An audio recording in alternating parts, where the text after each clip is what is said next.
Hi, I'm Shannon Ethridge Myers, million copy best-selling author and mentor to those who are trying to write a book themselves.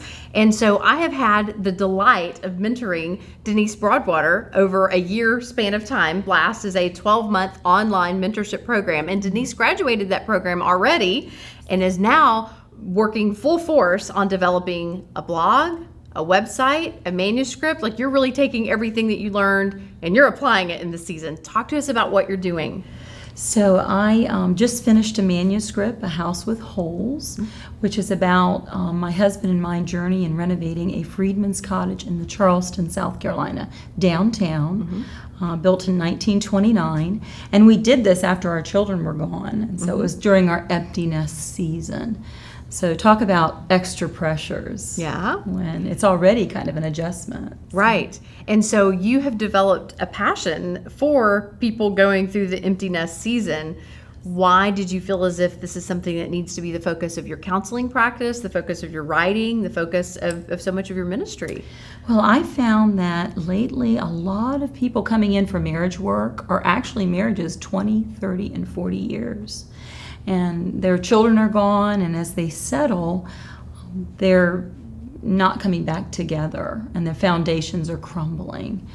And so as I saw the trend, I thought, is there statistics? And the baby boomers that are moving out of this and the Generation X, the divorce rate for that age group's doubled in the last 10 years. Oh, wow. So that was huge to me, and it kind of confirmed what was happening in my office. And so I thought there's a need here, and a place that I could blog and maybe help some people. And that's the idea, is that you recognize what are the felt needs in the world and what do I have to offer from my own life experiences that could help those in their journey. And so you actually have a term for this phenomenon that I was fascinated by with your press release last night. Share this term.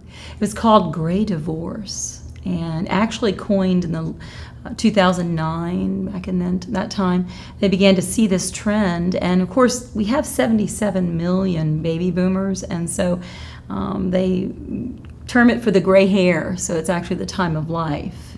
It can be confusing, but a significant term.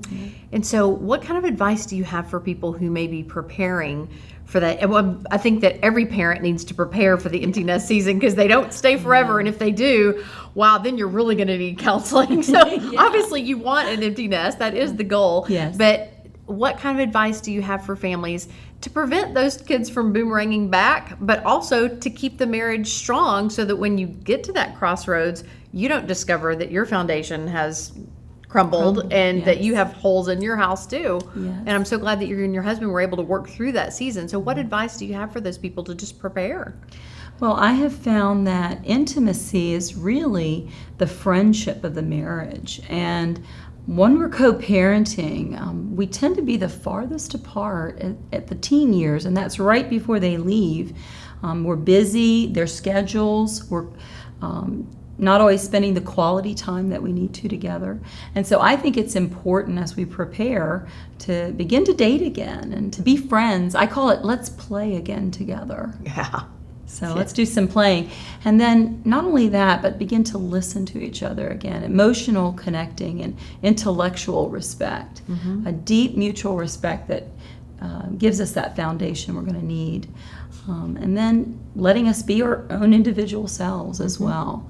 Yeah, I would imagine that a lot of couples by that point in their marriage, they've become totally different people. And so who they thought they were married to, they have hopefully evolved. Hopefully they're not the same people. Hopefully none of us are the same people 25 years later, 30 years later than we were before. So getting to know each other really for where you are in that season, not just assuming that you know them because you've been sleeping next to them all those years. Yeah.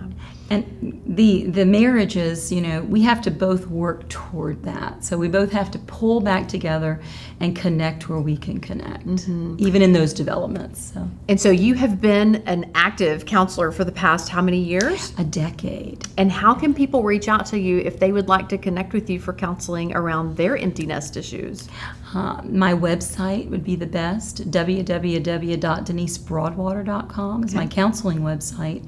And then my office number can be found there, and they'd schedule an appointment. I'm in Charleston, South Carolina. Okay.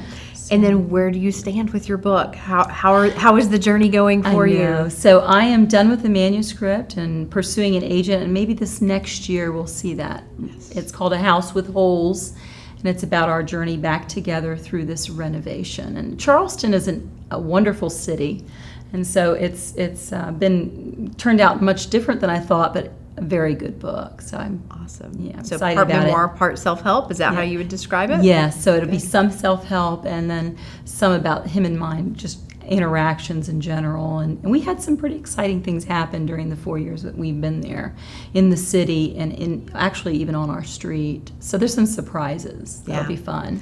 Well, we're just so proud of you applying all that you've learned and persevering through lots of challenges and tribulations and all of that. And we just can't wait to hear that your book is available to the public. And if you are one of those 83% of people who believe that you have a book in you as well, I hope that you will also consider going to blastmentoring.com and learn more about the Blast Mentorship Program. Denise, thanks for taking the time to share about your journey with us. Blast has been awesome. Thank you. Thank you. God bless.